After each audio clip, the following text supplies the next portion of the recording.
وأزواجه وذريته شيء لله لكم الفاتحة. أعوذ بالله من الشيطان الرجيم. بسم الله الرحمن الرحيم. الحمد لله رب العالمين الرحمن الرحيم مالك يوم الدين. إياك نعبد وإياك نستعين. اهدنا الصراط المستقيم صراط الذين أنعمت عليهم غير المغضوب عليهم ولا الضالين.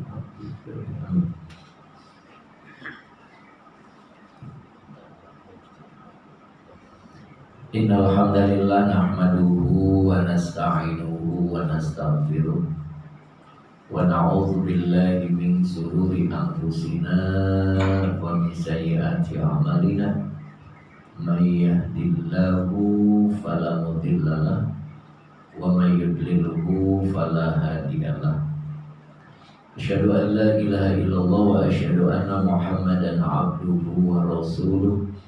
Allahumma salli ala Sayyidina Muhammad wa ala ali Sayyidina Muhammad, amma ba'du. Tangannya bisa diangkat sambil membaca Rabbish rahli sadri wa yassirli amri wahlul 'uqdatam min lisani yafqahu qawli. Shadaqallahul azim. Hadirin hadirat yang dimuliakan oleh Allah, alhamdulillah pagi ini kita dipertemukan oleh Allah dalam satu majelis yang mulia ini. Mudah-mudahan pertemuan kita ini Allah turunkan barokahnya, amin. Allah turunkan rahmatnya, amin. Allah turunkan maghfirahnya, amin. Amin ya rabbal alamin. Cakap saya paham ya? Paham.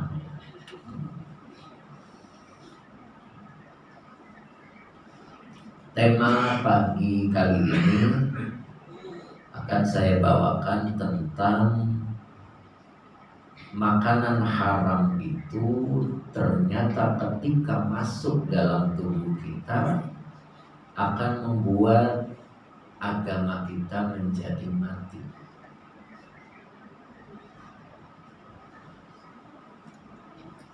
Ya aklas sami an qaribin yatabayyanu fi'luhu fi jasadika. Jadi Syekh Abdul Qadir memberikan panggilan kepada aklas sami, wahai orang yang pemakan barang haram. An qaribin, sebentar lagi, yatabayyanu fi'luhu, reaksi dari makanan haram itu yatabayyanu akan tampak fi jasadika, pada jasadmu. Ketika kita memakan racun tahu racunnya? Racun tahu? Ya, racun ya. Ketika kita memakan racun, lambat laun racun itu akan bereaksi ke dalam tubuh kita. Maka racun itu bisa mematikan kita. Racun itu ibarat makanan yang haram. Jadi ketika kita memakan makanan yang haram, itu pasti bereaksi dalam tubuh kita. Dalam tubuh kita itu ada dua hal sikap buruk. Yang pertama adalah mukhalafatun, sikap berbeda dengan kemauan Allah. Dan yang kedua adalah munaza'atun, sikap menentang kita kepada Allah. Dan dua sikap ini akan terpelihara ketika kita sering memakan makanan yang haram. Dan makanan haram itu diumpamakan adalah racun dalam tubuh kita ketika itu masuk. Jadi orang ketika makan makanan yang haram, tahu atau tidak tahu, itu pasti bereaksi. Contoh, Ustadz disajikan minuman yang minumannya di dalamnya ada racunnya. Kita tidak tahu, Ustadz tidak tahu bahwa minuman ini beracun, disajikan, lalu diminum sama Ustadz. Kira-kira bereaksi, paham bereaksi? Ya. Lama-lama Ustadz bisa pingsan. Ya. Itulah makanan kita ketika dimakan berbentuk makanan yang haram. Di sini penyebab makanan haram itu aklul harami samun li jasadi dinika. Jadi kalau kita selalu memakan makanan yang haram, maka makanan haram itu akan bereaksi, dan reaksinya itu akan mematikan agama kita. Apa yang dimaksud dengan mematikan agama kita? Semangat untuk menjalankan perintah-perintah Allah itu sudah tidak ada lagi. Itu agama pada diri kita itu menjadi mati karena racun yang masuk dalam tubuh kita berbentuk makanan haram. Contoh makanan haram yang kita masuk tanpa terasa ketika kita berpenghasilan. Kita punya penghasilan dalam 1 hari, dalam 1 bulan, sekian. Lalu penghasilan itu kita makan semua. Padahal Allah memberitahu bahwa semua penghasilan kita itu ada bukan hak kita, yaitu 2,5% itu infak, hak orang lain yang wajib dikeluarkan. Seperti minuman ini, kira-kira minuman ini kalau dikasih racun, banyakkan mana antara minuman dengan racunnya? Paham cakap saya? Jadi ketika minuman ini dikasih racun, antara minuman dengan jenis racun yang masuk, lebih banyak mana? Lebih banyak minuman. Nah begitulah penghasilan kita. Ketika penghasilan kita merasa bahwa penghasilan kita itu ya hak kita, ternyata ada hak orang lain yang disebut dengan infak, dan itu adalah racun. Ketika kita minum, kita makan, dan ketika dimakan, wa yamudduhum fi tughyanihim, Allah membiarkan ketika racun itu dimakan sama kita, Allah membiarkan, tapi fi'luhu fi jasadika, pasti akan bereaksi dalam tubuh kita. Apa bentuk reaksinya? Matinya agama pada diri kita, sehingga kita muncul malas. Paham malas? Malas untuk pergi ke masjid, malas untuk melakukan jenis ketaatan kepada Allah. Dan sikap yang ada dalam tubuh kita yang 2 sikap buruk manusia, dia akan tumbuh dengan subur. Pertama adalah sikap berbeda dengan kemauan Allah. Paham sikap berbeda kemauan Allah? Kalau malam hari Allah menghendaki bangun apa tidur?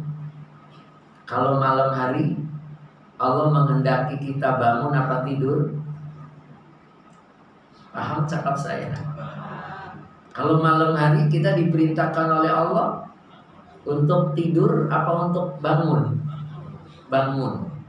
Buat apa? Qumil laila illa qalila, untuk melaksanakan sholat tahajud. Tapi kita lebih memilih tidur apa memilih bangun? Nah itu yang disebut berbeda sikap dengan kemauan Allah, ya. Berbeda sikap dengan kemauan Allah. Ketika kita dizolimi seseorang, dicemooh oleh orang lain, dizolimi oleh orang lain, dihina oleh orang lain, bagaimana sikap kita? tetap baik sama orang itu apa kita membalas? Nah, dizalimi paham ya? Ya, ketika kita tidak punya salah apa-apa, tiba-tiba tetangga kita, saudara kita menyakiti kita. Sikap apa yang kita lakukan? Kalau wahyu mengatakan tak usah kau balas, karena manusia tidak berhak untuk membalas. Siapa yang berhak membalas? Allah yang berhak membalas. Kemauan Allah, aku yang balas. Tapi bagaimana kemauan kita? Inginnya kita yang membalas. Itu namanya sikap berbeda dengan kemauan Allah. Maunya kita, harta yang kita miliki semuanya dimakan oleh kita. Tapi maunya Allah, sodakokan harta itu, sodakokan. Bagaimana sikap kita? Berbeda dengan kemauan Allah, apa kita taat dengan kemauan Allah? Ketika banyak makanan yang haram masuk dalam tubuh kita, maka disebut mati agama kita. Nah itu. Paham ya yang saya ucapkan? Nah, itu. Makanya mudah-mudahan ketika kita sudah tahu, maka hati-hati dengan makanan yang haram. Kalau khomer arak, kita udah tahu ini makanan haram, udah jelas ya. Tapi kalau penghasilan kita yang kita dapat, ternyata kita merasa semuanya halal buat kita, tetapi ada hak orang lain di situ, dan kita tidak terasa memakannya, dan itu bentuknya sedikit. 2,5% itu sedikit ya, dan itu ternyata mampu merusak tatanan agama yang ada pada diri kita. Satu, jadi makanan haram itu merupakan racun li jasadi dinika. Jadi merusak tatanan agama yang ada pada diri kita. Yang pertama. Kemudian yang kedua adalah tarkus syukri ala ni'ami samun didinika. Dan yang kedua adalah meninggalkan syukur. Ketika seseorang meninggalkan syukur, itu ternyata racun untuk agama kita. Paham meninggalkan syukur? Di dalam diri manusia ada barang yang di tengah, ini namanya hati. Dan hati itu penentu kehidupan seseorang. Ketika seseorang itu hatinya cemerlang, hatinya bersih, maka akan memancarkan ke telinga, juga menjadi mampu mendengar yang baik. Kemudian ke mata juga dia mampu melihat yang baik-baik. Kemudian di dalam diri kita ada yang namanya pikiran. Pikiran itu akan dipengaruhi oleh apa yang dilihat dan apa yang didengar.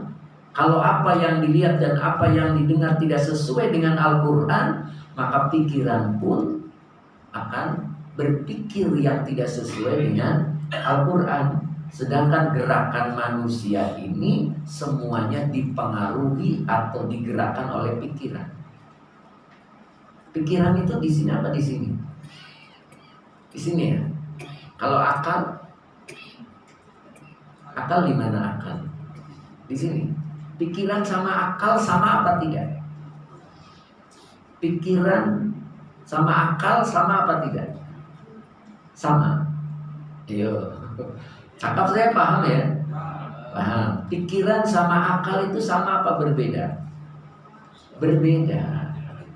Kalau pikiran di sini, tapi kalau akal di sini. Akal itu nurun fil qalbi. Akal itu adalah cahaya yang menerangi hati. Dan yang mampu memahami Quran itu adalah akal, bukan pikiran. Akal. Ketika akal mampu memahami Al-Quran, maka memahami Al-Quran, maka menyinari hati. Hatinya menjadi terang. Hati akan mempengaruhi penglihatan, akan mempengaruhi pendengaran. Penglihatan dan pendengaran akan mempengaruhi pikiran. Dan pikiran itulah yang menggerakkan manusia untuk bertindak. Ya, paham ya? Nah, itu. Ketika kita tidak bersyukur, ternyata itu sebuah racun yang akan merusak agama kita. Dan agama itu bisa dipahami dengan akal. Wa ma yadzakkaru illa ulul albab. Jadi tidaklah yang bisa mampu memahami Al-Quran illa ulul albab, kecuali akal yang dimiliki oleh manusia. Apa bedanya manusia dengan hewan? Manusia makan, hewan makan. Manusia tidur, hewan tidur. Manusia nikah, kawin, hewan kawin. Itu. Manusia pergi ke masjid, hewan. Nah, kalau ada manusia tidak pergi ke masjid berarti, nah itu. Paham ya? Nah, itu. Siapa yang bisa pergi ke masjid? Hanya orang yang berakal. Akalnya mampu menyinari hati sehingga muncul dia rasa syukur. Nah, bentuk rasa syukur itu adalah obat untuk agama. Obat untuk agama. Dan ketika seseorang minum racun yang dimaksud adalah makanan-makanan yang haram, maka pertama tubuh agama yang ada pada diri kita mati. Dan yang kedua, ketika kita tidak bersyukur, maka agama yang ada pada diri kita pun mati. Makanya manusia itu tadi saya katakan, di dalam diri manusia ada hal yang di tengah. Apa yang di tengah tadi? Hati. Dan hati itu Quran menyebutnya bisa qalbun, bisa sudur, bisa juga afidah. Jadi Quran itu nyebut hati itu ada sudur, ada juga qalbun, ada juga afidah. Nah, ternyata hati itu letaknya iman. Letaknya apa, Bu? Iman. Dan iman itu disebut sempurna ketika dua-duanya ada. Karena iman itu terbelah dua. Al-imanu nisfani. Iman itu terbelah dua. Nisfun sobrun wa nisfun syukrun.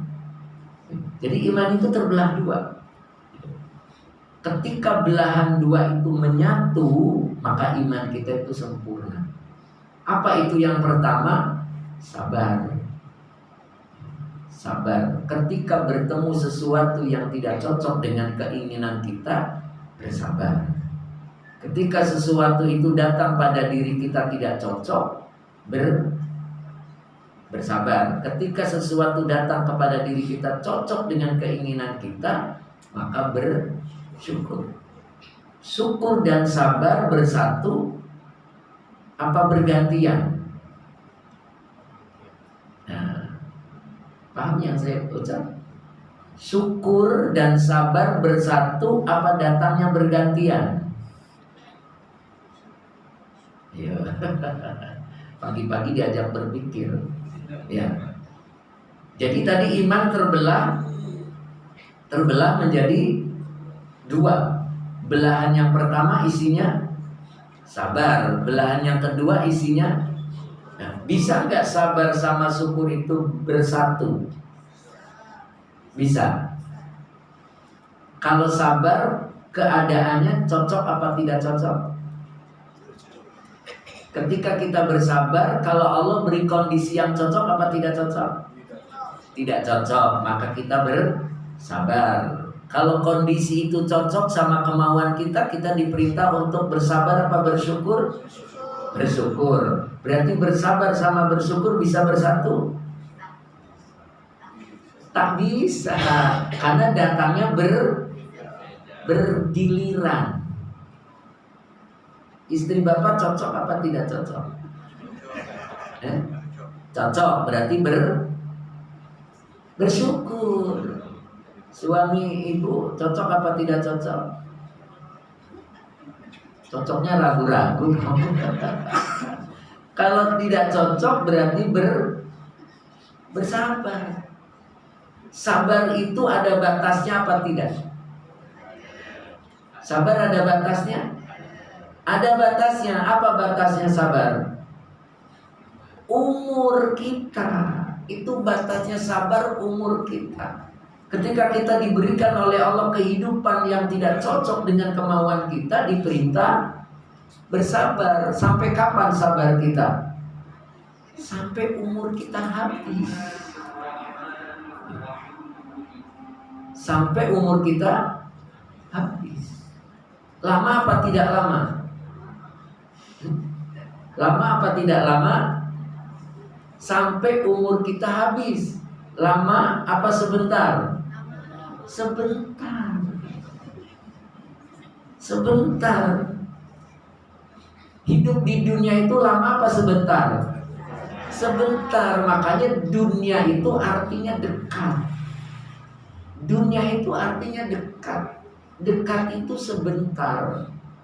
Yang paling lama tuh kehidupan berikutnya. Itu paling lama. Kita merasa lama karena kita belum masuk ke kubur, belum masuk ke akhirat. Jadi kita baru tahu kehidupan dunia. Nah itu Ustadz tahu kehidupan berikutnya lama dari mana? Allah yang memberitahu bahwa kehidupan dunia itu kehidupan yang sebentar, yang sementara. Dan kehidupan yang sesungguhnya di akhirat nanti. Jadi sabar lama apa sebentar? Masih ragu-ragu jawabnya. Sebentar. Kalau kita diberikan kehidupan oleh Allah nggak cocok, punya suami itu nggak cocok gitu. Tahu nggak cocok ya? Nggak sepadan dengan impian. Impian itu pengen yang ganteng, pandai cari duit, sayang keluarga, sayang mertua, sehat. Tiba-tiba diberi suami itu kebalikannya semua. Ya buruk rupa, tidak bisa cari uang, sakitan, tidak sayang keluarga. Kalau makan pengennya komplit. Tahu makan komplit, sempurna, segala-gala ada. Nah, kalau diberikan oleh Allah seperti itu, cocok apa tidak cocok? Tidak cocok. Bisa nggak bersabar? Bisa bersabar. Nah itu. Ya. Ketika orang itu imannya sempurna, dia akan bisa terapkan itu sabar. Tetap mengabdi, tetap taat pada suami yang model kayak tadi. Bisa ibu? Berat? Kenapa berat? Karena kita banyak minum racun. Mana racunnya tadi? Makanan yang haram kita makan itu yang membuat tubuh agama menjadi mati. Yang di pikiran kita adalah nafsunya yang mendorong. Aku itu pengen punya suami itu ya ganteng, yang bisa cari duit, ya sayang keluarga, ya sehat. Tiba-tiba diberi oleh Allah kebalikannya semua. Sehingga kita tidak bisa bersabar, tidak bisa menjalankan belahan iman yang sebelah itu. Tidak bisa menjalankan perintah Allah. Nah itu. Akhirnya kita kepada suami ya nggak mau berbakti. Ada di sini suami yang tidak bisa berbakti sama suami, istri yang tidak taat sama suami, ada di sini. Mana orangnya? Oh enggak. Begitu. Jadi ketika kita mendapatkan takdir yang tidak cocok, maka diperintah oleh Allah untuk bersabar. Bersabar. Dan ternyata bersabar itu berat apa ringan? Berat apa ringan, Bu?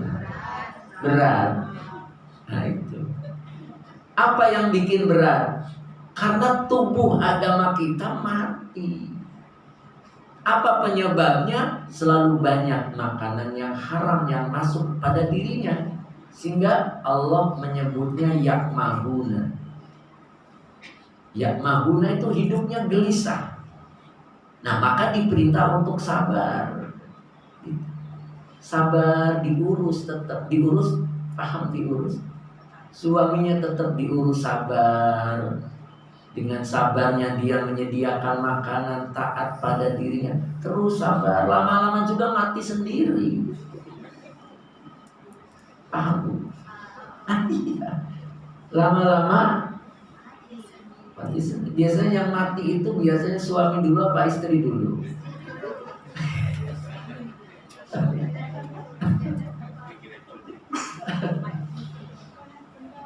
Itu. Paham ya?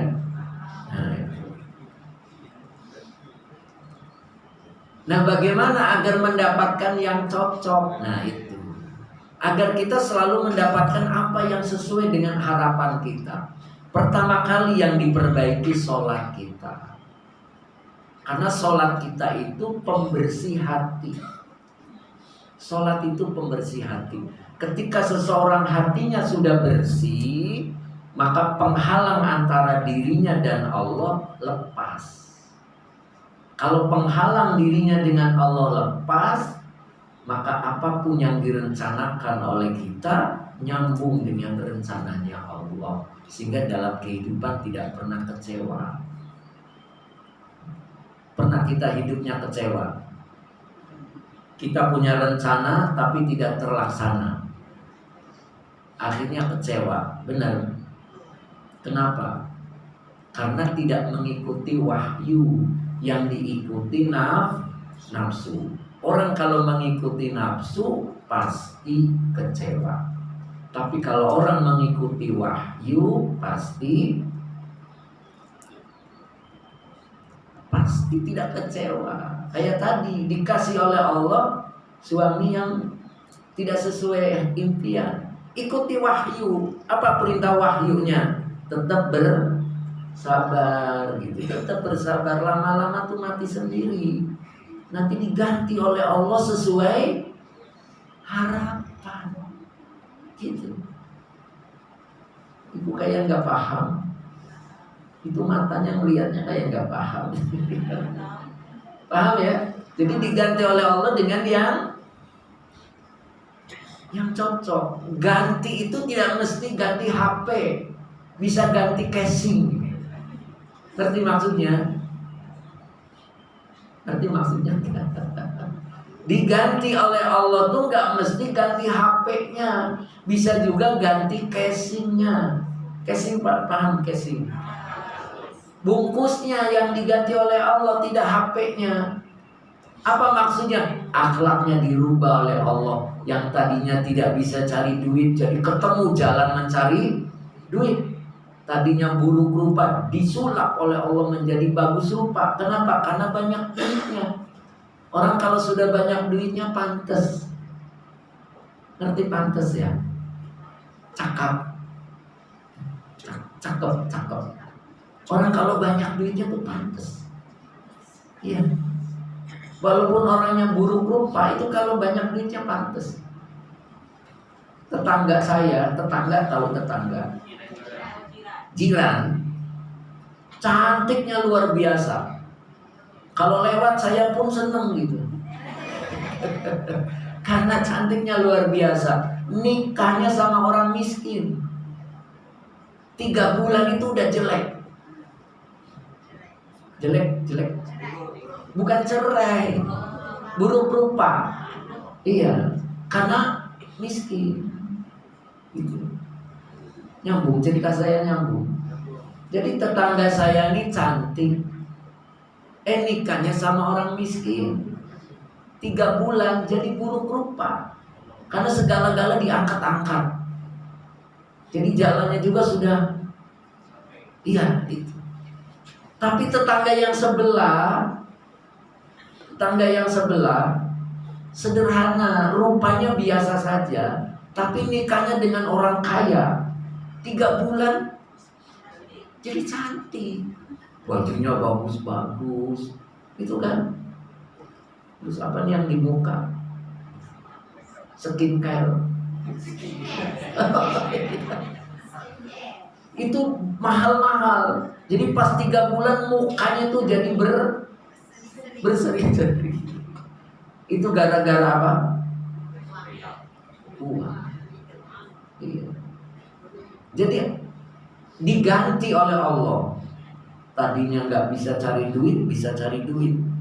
Jadi cakep itu suami. Ya Bu ya. Tadinya nggak sayang, jadi sayang. Itu namanya diganti casingnya oleh Allah. Kalau casingnya bisa diganti, casingnya bagus, Allah ganti casingnya. Tapi kalau memang HP-nya sudah rusak, itu yang diganti HP-nya. Ini nyambung gak ini? Paham tidak?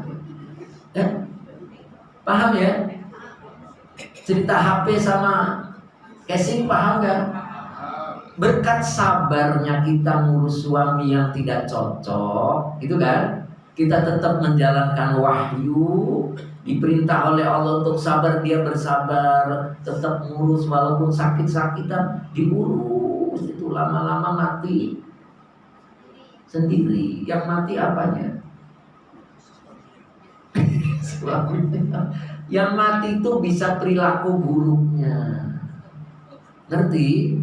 Perilaku buruknya yang mati diganti dengan akhlak yang baik, dengan nasib yang baik tadi. Yang tadinya nggak bisa cari uang jadi bisa. Itu namanya diganti oleh Allah berkat kesabaran istrinya. Nyambung nggak saya ngomong? Nyambung kan ya? Jadi berkat kesabaran istrinya lah, maka suaminya diganti casing oleh Allah. Jadi akhlaknya menjadi bagus. Kalau casingnya memang nggak berpengaruh karena di HP-nya mati, ya diganti oleh Allah HP-nya. Jadi nggak casingnya, berarti apa yang diganti? Yang mati apanya?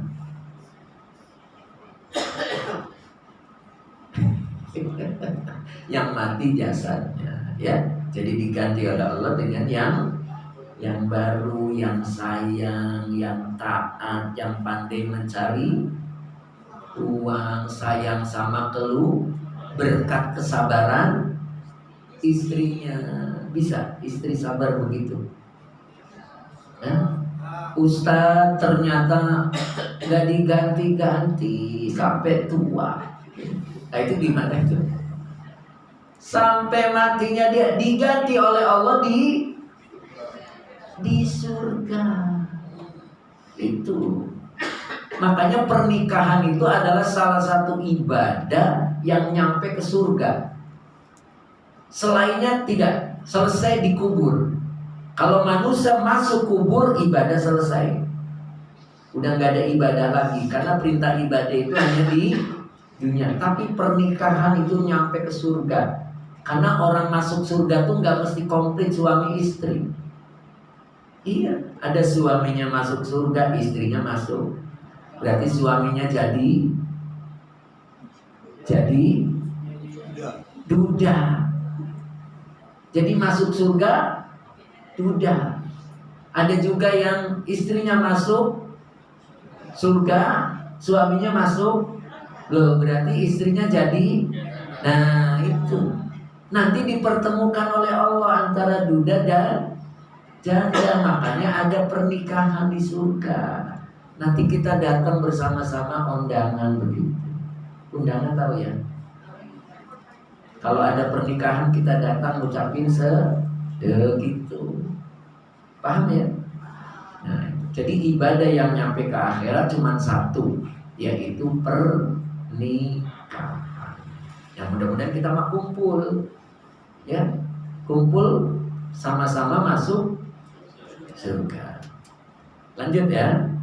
Nah, jadi ketika seseorang memakan makanan yang haram, dia akan mematikan tubuh agama kita. Dan yang kedua, ketika seseorang meninggalkan syukur, maka agama pada diri seseorang juga akan mati. Karena tidak syukur itu racun. Ya, syukur, ngerti syukur ya? Orang yang bersyukur itu akan mempertahankan nikmat yang ada dan akan mendatangkan nikmat yang baru. Itu syukur. Makanya Quran nyebutnya la in syakartum la azidannakum. Gitu.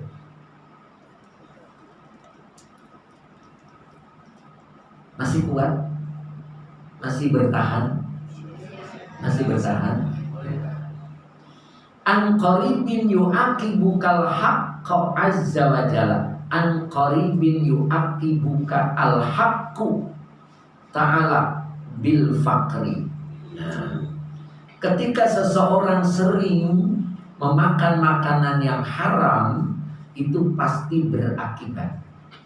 An qaribin, dalam waktu dekat, yu'aqibukal haqqu ta'ala, dalam waktu dekat Allah akan memberikan akibat kepadamu. Apa akibat? Yang pertama adalah bil fakri, diberikan kesusahan hidup. Jadi orang kalau selalu banyak makan makanan yang haram, akan diberikan akibat oleh Allah bil fakri, kehidupan yang susah. Itu. Mau susah apa mau susah? Lawannya apa susah? Senang. Mau susah apa mau senang? Nah, gimana caranya kalau mau senang? Jangan memakan yang diharamkan. Itu. Kalau orang tidak memakan makan yang haram, maka akan dikayakan oleh Allah. Ya. Kemudian akibat yang kedua, wasu'ala lil khalqi, dia akan menjadi peminta-minta kepada orang lain. Datang ke saudaranya minta, datang ke orang lain pun minta. Dia tidak suka memberi, malah dia banyak meminta. Kita banyak memberi apa banyak meminta? Banyak memberi apa banyak meminta? Orang yang sering makan makanan yang haram, dia akan selalu kurang hidupnya, sehingga dia selalu minta-minta kepada orang lain. Ibu nih, puan-puan kalau pergi makan bakso bertiga, makan bakso, ada bakso di sini. Nah, itu yang bayar ibu apa orang lain? Ibu bertiga nih makan bakso dengan temennya, itu yang bayar kita apa biar teman ibu yang bayar? Satu masing-masing. Lah itu namanya kehidupan Jakarta. Kehidupan Jakarta tuh nafsi-nafsi, sendiri-sendiri. Iya. Tapi kalau lihat merujuk di ayat ini, kita lah yang bayar. Akan terjadi kemiskinan? Tidak. Banyak memberi, banyak menerima. Itu hukumnya. Jadi kalau kita bertiga, berempat, kemudian kita ajak makan, kita yang bayar. Ya Ustaz gak punya duit, ya jangan ikutan. Itu bisa. Jadi ternyata orang yang banyak meminta itu adalah orang yang selalu memakan makanan yang haram. Dan makanan haramnya tidak disadari. Kalau yang jelas seperti arak, jelas kita nggak mau. Ada arak nih, kamu makan, aku kasih 100 ringgit. Kita pasti nggak mau, nggak, haram. Tapi penghasilan kita yang kita anggap itu adalah hasil keringat kita sendiri. Nah itu ada 2,5%, bukan hak kita yang kita makan. Itu yang membuat diri kita berat untuk melaksanakan perintah-perintah Allah. Ya, makanya ayo hati-hati dengan penghasilan kita. Begitu kita dapat penghasilan, keluarkan infaknya untuk membersihkan harta kita. Kalau infak membersihkan harta kita, tapi kalau sedekah meminjamkan ke Allah, dan Allah akan balas 1 kali 7 kali 100, bahkan yudha'ifu liman yasha. Itulah sedekah. Dan sodako itu penyambung antara diri kita dengan Allah. Makanya orang kalau sholatnya sering lupa rokaat, ada nggak di sini yang sholat lupa rokaat itu? Ini rokaat ketiga, apa keempat? Itu sholat isya, keempat aja deh. Jangan begitu. Ada di sini yang suka lupa rokaat. Ada, itu berarti kurang sodako. Iya. Orang yang kurang sodako itu nggak nyambung dengan Allah. Kalau diajak nyambung susah, karena sodako itu fungsinya menyambung diri hamba dengan Allah. Gitu. Kalau imamnya yang lupa, ya itu mah banyak pikiran imamnya, banyak yang dipikirkan, ya. Nah itu. Jadi yang pertama, akibat yang pertama bil fakri. Apa tadi bil fakri? Diberikan kehidupan yang susah. Di bawah bisnis mentok terus, nggak pernah untung. Ya. Di bawah usaha gagal. Itu namanya bil fakri. Yang kedua, dia akan menjadi peminta-minta. Hidupnya dengan minta-minta. Boleh tidak sih minta-minta itu? Boleh tidak minta-minta itu? Boleh. Tapi tangan di atas lebih baik daripada tangan meminta dengan mencuri. Bagusan mana? Meminta dengan mencuri bagusan mana? Meminta. Jadi kita pengennya jangan dua-duanya. Jadilah kita pemberi. Makanya kata Allah, kalau kita pengen dikayakan oleh Allah, bergaya orang kaya. Kalau kita pengen dikayakan oleh Allah, bergaya seperti orang kaya. Apa gayanya orang kaya? Banyak memberi. Bukan pakaiannya yang mewah, kendaraannya yang mewah, bukan. Gayanya orang kaya itu suka memberi. Jadi kalau ada orang mobilnya mewah, rumahnya bagus, tapi pelit tahu pelit, bakhil, itu orang kaya bukan? Orang kaya bukan? Bukan, karena dia masih butuh buat dirinya. Tapi kalau dia sudah mampu memberi, itulah orang kaya. Allah akan kayakan. Tapi kalau orang yang suka makan makanan yang haram, pasti kehidupannya selalu minta-minta. Datang ke saudara meminta, bukannya datang ke saudara itu memberi. Itu datang ke saudara itu merepotkan saudaranya. Nah, kita kalau direpotkan saudara senang apa tidak? Kalau kita direpotkan saudara senang apa tidak? Senang. Berarti saudara kita menyandarkan dirinya kepada kita. Gitu. Tuh. Ada saudara kita datang ngerepotin terus itu. Ngadu, ya gak cuma ngadu, minta. Nah, itu. Kita kalau kedatangan tamu, kedatangan saudara kita, pulangnya dikasih bekal ongkos, apa biarin pulang sendiri? Biarin pulang sendiri apa kita kasih oleh-oleh? Itu namanya orang yang baik. Ya. Orang yang kaya itu berusaha untuk menyenangkan saudaranya, tidak berusaha merepotkan saudara. Paham ya? Nah, kemudian yang keberapa tadi? Akibat orang yang memakan makanan yang haram itu, Allah akan dalam jangka dekat Allah akan berikan akibat yang pertama adalah bil fakri, diberi kehidupan yang serba kurang. Gitu. Sehingga kalau doa itu, ya Allah tambahkan rezeki, ya Allah luaskan rezeki, ya Allah lancarkan rezeki. Ada orang yang doa kayak gitu ada. Itu namanya orang yang kurang. Namanya orang yang kurang. Orang yang miskin. Orang yang kaya tidak pernah berdoa seperti itu. Apa doanya? Ya Allah cukup, ya Allah segini udah kebanyakan. Pernah kita doa kayak gitu? ya berarti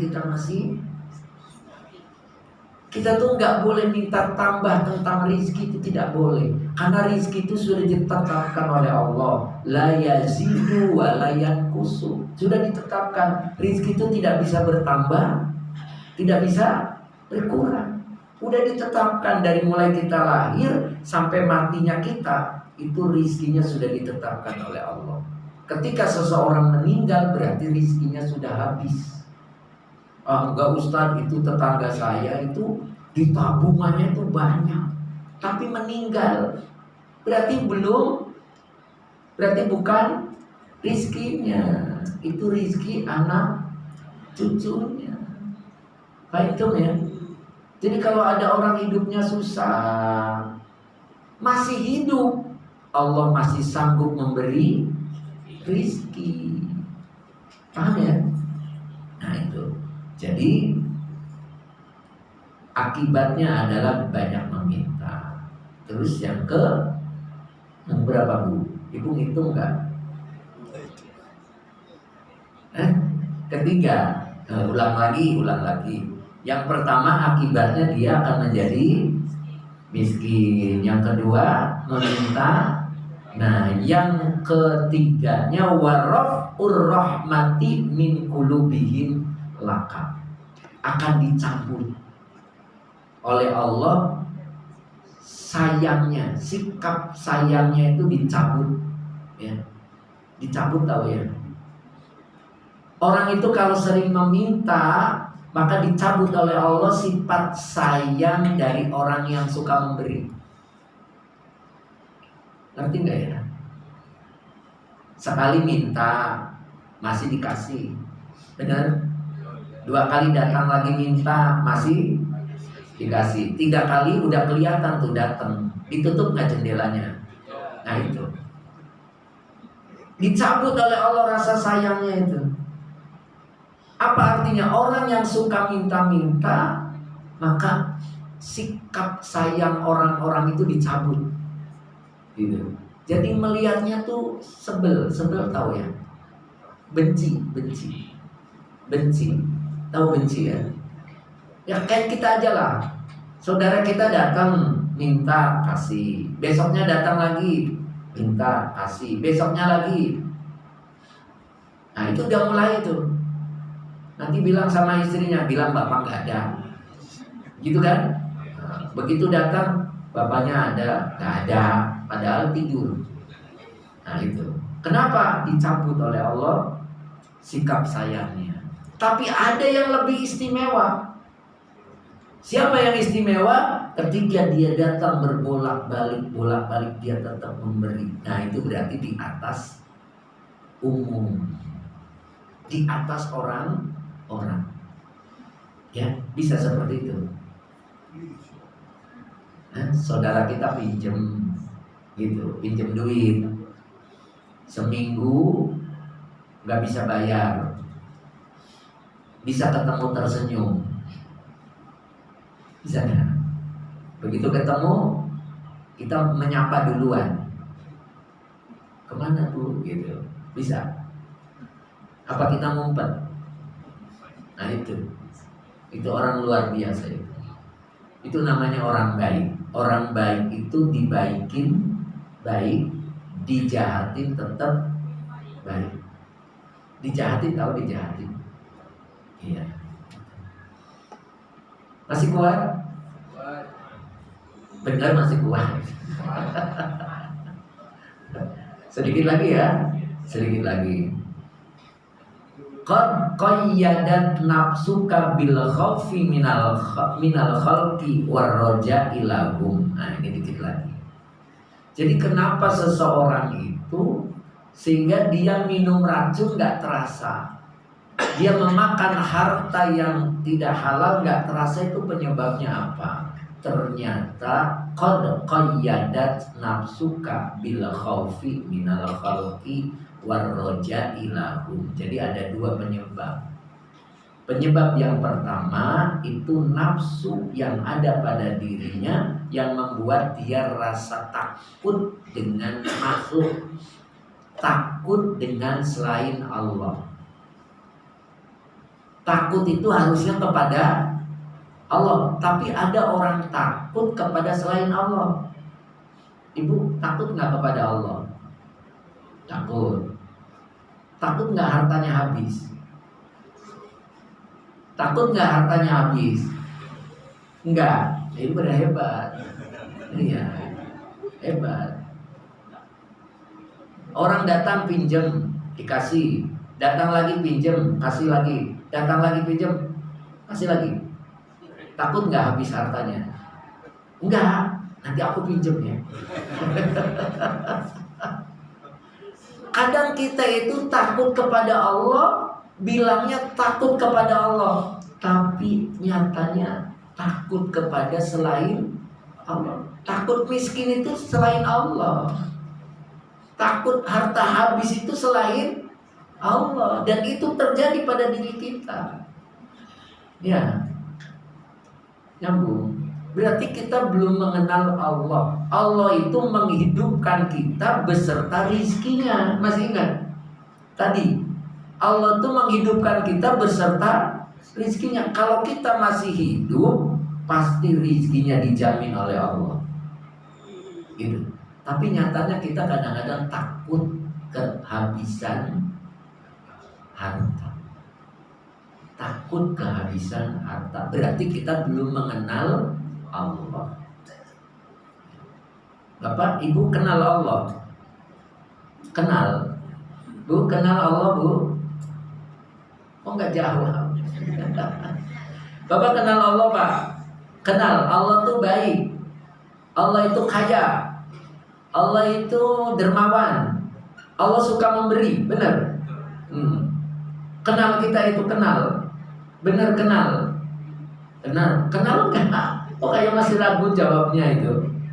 Kenal Allah itu baik. Allah itu dermawan.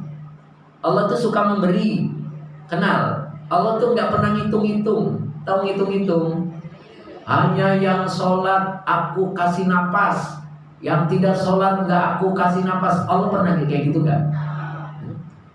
Yang sholat dikasih, yang nggak sholat, bahkan yang sholat kadang-kadang asma. Tahu asma ya? Sesak napas gitu. Ini Pak. Nah itu. Nyambung ya? Kenal Allah. Kenal. Coba saya tes. Saya tes kan. Kita sebelumnya kenal belum sama Allah. Rumah kita itu jendelanya pakai cermin. Jendela rumah kita pakai cermin nggak? Nah, tiba-tiba di depan rumah kita ada anak-anak itu lagi main bola, tendang-tendangan bola. Kena jendela kita, pecahlah cermin. Marah apa tidak? Nah, itu berarti belum kenal Allah. Marah kita, dimarahin itu anak. Tapi kalau kita kenal bahwa dia anaknya orang kaya, dermawan, baik hati, suka memberi, marah nggak kita? Tak marah, malah dipanggil nangis, satu lagi pecahin nah. Begitu. Disuruh dipecahin lagi. Kenapa? Kalau sudah pecah dua-duanya, aku pasti datang ke rumahnya. Datanglah kita ke rumahnya. Assalamualaikum. Waalaikumsalam. Ada apa, Pak? Bapak boleh datang ke rumah saya. Ada apa ya? Ya, datang aja dulu. Orang baik diundang, datang tidak? Datang. Orang baik itu pasti datang kalau diundang. Di sini ada nggak? Kalau diundang nggak datang? Nah, itu berarti bukan orang baik. Orang baik itu kalau diundang pasti dia orang baik, datang. Begitu datang lihat rumahnya, jendelanya pecah dua-duanya kacanya. Dia komentar, ini kenapa Pak? Nah, itu dia Pak. Saya ngundang Bapak tuh biar melihat ini. Loh, apa hubungannya? Loh, itu anak Bapak tuh yang mecahin. Oh, begitu gampang. Tuh. Karena orang baik. Digantilah cerminnya dengan yang lebih baik daripada yang sebelumnya. Sebelum apa sesudah? Lebih baik. Begitu dipasang tidak cocok dengan bingkainya. Gak cocok dengan bingkainya. Apa akhirnya? Gimana kalau aku ganti juga bingkainya yang bagus? Digantilah bingkainya yang bagus. Begitu diganti bingkainya, dipasang ke dinding, ternyata nggak cocok dengan dindingnya. Apa katanya? Gimana kalau dindingnya juga aku ganti yang lebih bagus? Digantilah dindingnya sebelah, dinding sebelahnya bagus. Begitu jadi dilihat sebelah berikutnya nggak cocok juga. Akhirnya direhab semua itu rumah. Tuh, senang nggak kita? Nah itulah ketika seseorang mengenal Allah, tidak akan marah. Di sini ada yang suka marah? Ada. Nah itu berarti nggak kenal Allah itu. Nggak kenal Allah itu. Orang yang kenal Allah hidupnya tidak pernah marah, karena Allah memberi yang terbaik. Pernah marah ke suami? Pernah. Nah itu suami terbaik itu. Suami terbaik dimarahin. Ya, oh, terbaik apa Ustaz? Terbaik kitanya yang belum tahu, belum mengenal Allah. Allah memberi suami kita terbaik, Allah memberi istri kita terbaik. Terbaik mana? Ini juga boleh begitu. Karena Allah yang lebih tahu perjalanan kita. Paham ya cakap saya? Nah itu. Jadi ternyata penyebab kita tidak bisa, tidak mengenal bahwa itu adalah racun, karena kita diikat dengan nafsu. Kaki kita diikat dengan nafsu, sehingga kita lebih takut pada selain Allah daripada takut kepada Allah. Cukup hari ini ya, mudah-mudahan manfaat. Ada satu pesan doa saya. Jadi doa itu harus diamalkan setiap pada sholat. Apa doanya? Robbi habli miladunka dzurriatan thayyibatan innakas sami'ud du'a. Itu ada di surat Ali Imran ayat 38. Apa itu doa fungsinya? Fungsinya begini. Kita itu diciptakan oleh Allah tadinya tidak ada. 0. Habis 0 1. Habis 1 berapa Bu? 2. Habis 2 3. Habis 3 3 lagi. 2 lagi. Habis 2 1 lagi. Habis 1 0 lagi. Itulah perjalanan kita. Kita itu tadinya tidak ada, diadakan oleh Allah jadi 1. Gede pengen kawin. Jadi 2 sama istri. Tiap malam dibolak-balik. Jadi hamil istri kita. Ya kan? Begitu hamil lahirlah anak. 2 jadi 3. Anak itu gede. Kalau laki-laki punya kerjaan di tempat jauh, ditinggallah kita. Tinggal. Atau anak kita perempuan dapat suami orang jauh, dibawa anak kita. 3 jadi 2. Berarti kita bareng lagi, istri sama suami. Lama-lama nih 2-nya juga ada yang mati 1. Ada yang meninggal 1. Ya. Biasanya yang meninggal siapa dulu? Suami apa istri? Biasanya. Ya pokoknya terserah Bapak lah ya. Maunya siapa dulu gitu. Yang penting dari 2 tinggal 1. Ya. Nah, 1 ini lama-lama juga anaknya itu nggak tega pulang ke sini itu. Nih Baba nih sendirian aja, kasihan. Nah, ikut aku aja Mbak. Ikut aku. Dibawa anaknya, di sana kepanasan, mati. Habis itu 0. Nah itulah kehidupan kita. Jadi kita tadinya tidak ada, diadakan oleh Allah, lalu dibalikkan lagi tidak ada. Jadi di dunia tidak ada, kita kembali ke akhirat. Nah inilah pentingnya doa ini. Apa doa ini gunanya? Agar kakek nenek kita yang dulu pernah berbuat salah diampuni oleh Allah, sehingga tidak menitis kepada diri kita menjadi buruk. Atau kita memang berakhlak buruk, tidak menitis kepada anak cucu kita. Anak cucu kita tidak berbuat, tapi dia yang menanggung akibat. Itu tidak akan terjadi ya. Jadi doanya itu tadi, Robbi habli miladunka dzurriatan thayyibatan innakas sami'ud du'a. Kita doa bersama ya. Kalau pengen hafal boleh di surat Ali Imran ayat 38. Nanti dilihat di situ. Setelah lafaz qala itu ada Robbi habli miladunka dzurriatan thayyibatan innakas sami'ud du'a. Itu diamalkan setelah baca sholat.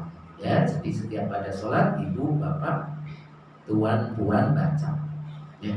Yuk kita doa dulu. Bismillahirrahmanirrahim. Allahumma sholli ala sayyidina wa nabiyyina wa habibina wa syafiina wa karimina wa dukhrina maulana Muhammad. Alhamdulillahi rabbil alamin. Hamdan yuwafi ni'amahu wa yukafiru mazidah. Ya Rabbana lakal hamdu kama yanbaghi li jalali wajhika wa 'azimi sultanik. Bersama Rabbi habli min ladunka dzurriatan thayyibatan innakas sami'ud du'a. Rabbi habli min ladunka dzurriatan thayyibatan innakas sami'ud du'a. Rabbi habli min ladunka dzurriatan thayyibatan innakas sami'ud du'a. Rabbana atina fid dunya hasanah wa fil akhirati hasanah wa qina adzabannar. Subhana rabbika rabbil izzati amma yasifun wa salamun alal mursalin walhamdulillahi rabbil alamin. Al-Fatihah.